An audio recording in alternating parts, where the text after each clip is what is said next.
Welcome to Quick Tips with Panzer Dragon. I'll be your host, Panzer Dragon, and today I want to be talking about something that happened to me in solo queue, which I've never seen before. And this solo queue strategy involves the top laner and the jungler. And it's going to be more of an interesting strategy for the top laner rather than the jungler, as it does benefit him more. So yeah, if you're a top laner watching this video, stay tuned as this is going to be some interesting shit. Anyways, with all that being said, let's get started.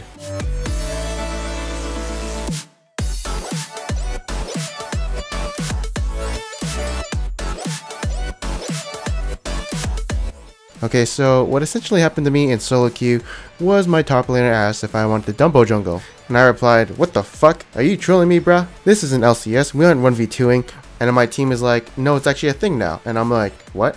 And so basically what ends up happening is your top laner will double jungle with you for the first two camps. And your top laner is going to take all the damage from the two camps since he has to recall and go back to lane. And if you're wondering, no, we're not going to go 4-man dive bot lane or something like that. That shit's too complicated and we leave that to the actual pros. But yes, let your top laner tank all the damage and make sure he takes his small creeps.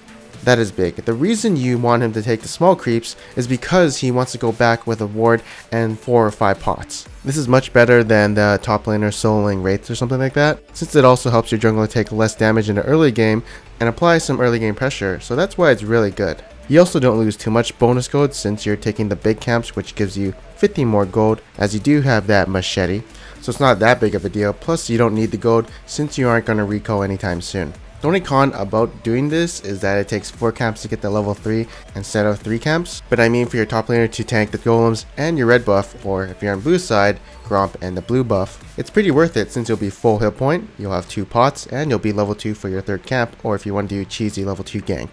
Although the biggest benefit is for top laners who couldn't do a camp by themselves at level 1. So someone like Vladimir or Shen can't really do a camp since it'll take them forever or they simply can't do it. So the conclusion is that basically the top laner gets a ward and more potions to be safe, while the jungler is level 2, has full hit point and still 2 pots. So this strategy is similar to the bot lane doing the Gromp or the golems, and it's probably going to be one of those things you gotta do every game if you want an early game advantage. Anyways, thank you guys for watching this video. I hope you guys enjoyed it, and I'll see you guys next time.